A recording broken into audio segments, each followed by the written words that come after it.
अखिलेश यादव की चुनौती बढ़ाने के लिए बीजेपी ने बना लिया बड़ा फैसला। अब बढ़ेगी सपा की चुनौती। गढ़ को बचाने के लिए बनानी होगी बड़ी रणनीति।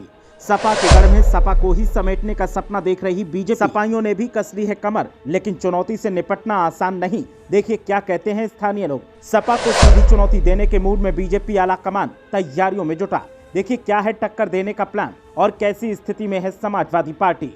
लोकसभा चुनाव की तैयारियों का दौर जारी है और इन तैयारियों के बीच अब बीजेपी के निशाने पर सपा के गढ़ हैं और सपा के गढ़ में सीधी चुनौती देने के लिए सत्ताधारियों ने रणनीतियां बनानी तेज कर दी हैं। अखिलेश यादव की मुश्किलों को बढ़ाने के लिए जो प्लान बीजेपी की तरफ से बनाया गया है उसे देखने के बाद सपा भी हैरान परेशान दिखाई दे रही है, लेकिन सपा की तरफ से अपनी ताकत को दोगुना करने का प्लान तैयार कर लिया गया है। अखिलेश यादव जहां मजबूती के साथ अपने गढ़ों पर कब्जा करने की तैयारी कर रहे हैं, तो बीजेपी ने जो प्लान बनाया है वो थोड़ा परेशान करने के संकेत देता है। इस फैसले का असर समाजवादी पार्टी और अखिलेश यादव पर सीधा पड़ने के आसार हैं।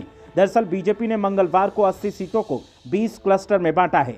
सरकार के 12 मंत्रियों को प्रभारी बनाया गया है। इसके अलावा 4 पूर्व मंत्री भी प्रभारी बनाए गए हैं। बीजेपी के प्रभारियों में से एक प्रभारी हैं गिरीश यादव। उन्हें बीजेपी ने वाराणसी, चंदौली, गाजीपुर की कमान सौंपी है। ये वो क्षेत्र हैं जहां समाजवादी पार्टी अपनी पूरी ताकत लगा रही है। गिरीश यादव यूपी सरकार में मंत्री हैं और उन्हें पूर्वांचल की अहम सीटों का प्रभार देकर बीजेपी ने सपा को खुला चैलेंज दे दिया है। इसके अलावा सपा का गढ़ माने जाने वाले आजमगढ़, लालगंज, घोसी, बलिया और सलेमपुर की जिम्मेदारी यूपी सरकार के मंत्री सूर्य प्रताप शाही को दी गई है। इसके अलावा नगीना, बिजनौर और कैराना की जिम्मेदारी सत्यपाल सैनी को सौंपी गई है। इसके अलावा मैनपुरी, फिरोजाबाद की जिम्मेदारी माठ से विधायक राजेश चौधरी, कन्नौज और इटावा का जिम्मा क्षेत्रीय महामंत्री रामकिशोर साहू को सौंपा गया है। यूपी में बीजेपी मिशन 80 के टारगेट में मैदान में उतर रही है। वहीं समाजवादी पार्टी का दावा है कि भारतीय जनता पार्टी को पीडीए यानी पिछड़ा, दलित, अल्पसंख्यक और अगड़ा और आदिवासी सभी 80 सीटों पर हराएंगे। मंगलवार को ही एक सभा में अखिलेश यादव ने बीजेपी पर आरोप लगाते हुए कहा था